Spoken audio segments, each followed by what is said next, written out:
സുരേഷ് ഗോപി ബിജെപിയുടെ കൂട്ടത്തിൽ സത്യസന്ധനായ കള്ളൻ. തൃശൂർ എടുക്കുകയാണെന്ന് മുൻകൂട്ടി പറഞ്ഞിട്ടാണ് കട്ടെടുത്തത്. രാഹുൽ മാങ്കൂട്ടത്തിൽ ഇത് പറയുമ്പോൾ ബീഹാറിലെ വോട്ട് അധികാർ യാത്രയ്ക്ക് ജനപിന്തുണ കൂടുകയാണ് എന്ന സത്യം കൂടി നമ്മൾ തിരിച്ചറിയേണ്ടതുണ്ട്. 10,000-കണക്കിന് ജനങ്ങളാണ് രാഹുൽ ഗാന്ധിയെ പൊതിയുന്നത്. അദ്ദേഹം പുറത്തുവിട്ട രേഖകൾ സത്യം വെളിച്ചത്ത് കൊണ്ടുവന്നു. അതുകൊണ്ട് കിടുകിട വിറക്കുകയാണ് സുരേഷ് ഗോപിയും ടീമും എന്നാണ് മാങ്കൂട്ടം പറഞ്ഞു വെക്കുന്നത്. മാങ്കൂട്ടത്തിന്റെ ശക്തമായ പ്രതികരണങ്ങളിലേക്ക് പോകാം. ശ്രീ രാഹുൽ ഗാന്ധി അദ്ദേഹം പുറത്തുവിട്ട വാർത്ത എന്താ?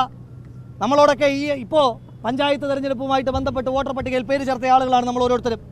നമ്മളോട് നമ്മുടെ പേര് ചോദിക്കുമ്പോൾ നമ്മൾ അഭിമാനത്തോടു കൂടി നമ്മുടെ പേര് എഴുതി. അച്ഛൻ്റെ പേര് ചോദിക്കുമ്പോൾ അതിനേക്കാൾ അഭിമാനത്തോടെ അച്ഛൻ്റെ പേരെഴുതി. അമ്മയുടെ പേര് ചോദിക്കുമ്പോൾ അതിനും അഭിമാനത്തോടെ നമ്മൾ അമ്മയുടെ പേരെഴുതി.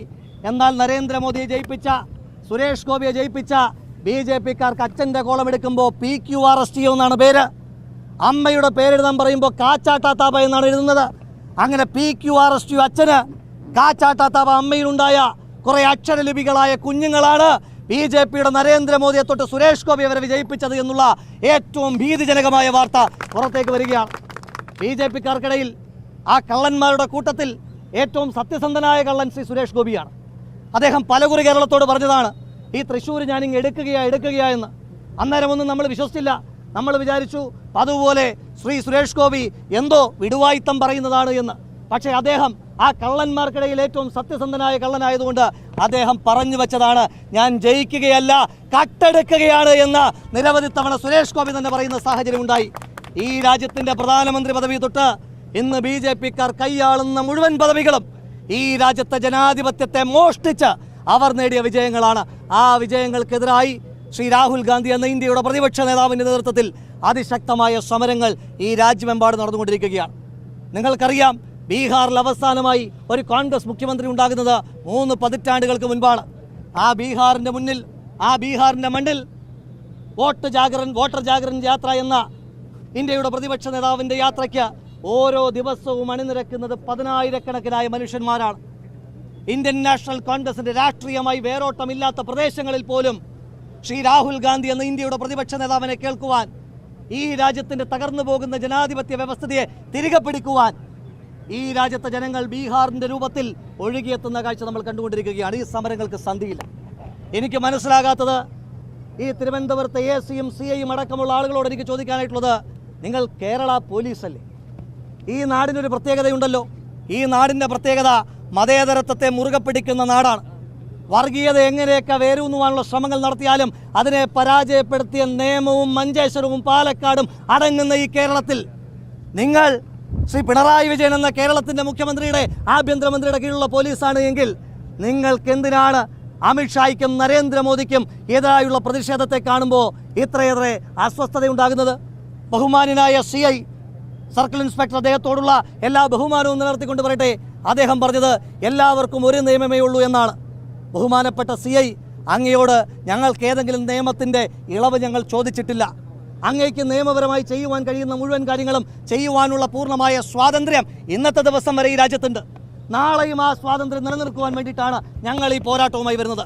അങ്ങേക്ക് അങ്ങയുടെ കൃത്യനിർവഹണം നടത്തുവാനുള്ള സ്വാതന്ത്ര്യമുള്ളതുപോലെ ഞങ്ങൾക്ക് ജനാധിപത്യപരമായി പ്രതിഷേധിക്കുവാനുള്ള സ്വാതന്ത്ര്യവും ഈ രാജ്യത്തുണ്ട് എന്ന് ബഹുമാനപ്പെട്ട പോലീസ് ഇൻസ്പെക്ടർ മനസ്സിലാക്കേണ്ടതായിട്ടുണ്ട്. അതുകൊണ്ട് ഞങ്ങൾ നിങ്ങളോട് ഔദാര്യം ചോദിച്ച് വന്നവരല്ല.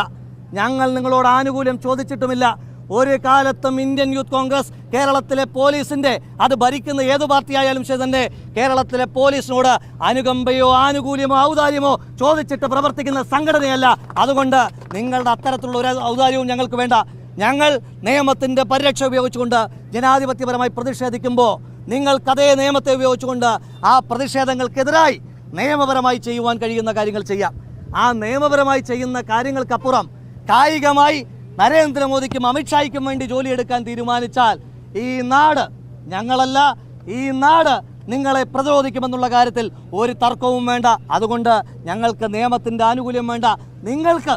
നിങ്ങൾക്കും സ്വതന്ത്രമായി ജോലി ചെയ്യുവാൻ, ഈ എൻ്റെ മുന്നിൽ നിൽക്കുന്ന മാധ്യമപ്രവർത്തകർക്ക് നിഷ്പക്ഷമായി സ്വതന്ത്രമായി മാധ്യമപ്രവർത്തനം നടത്തുവാൻ, ഞങ്ങൾക്ക് സ്വതന്ത്രമായി രാഷ്ട്രീയ പ്രവർത്തനം നടത്തുവാൻ വേണ്ടിയിട്ടുള്ള ഈ വലിയ ധർമ്മ പോരാട്ടം, അത് അങ്ങയുടെ ഷീൽഡിൽ തടയപ്പെടുന്ന ഒന്നാണ് എന്ന തെറ്റിദ്ധാരണ അങ്ങേക്കുണ്ട് എങ്കിൽ ആ ഷീൽഡ് കാണുമ്പോൾ ഞങ്ങൾ ഒന്ന് പ്രതിരോധിക്കപ്പെടുന്നുണ്ട് എങ്കിൽ അത് അങ്ങയുടെ ഷീൽഡിൻ്റെ കരുത്തുകൊണ്ടാണ് എന്നങ്ങ് തെറ്റിദ്ധരിക്കരുത്.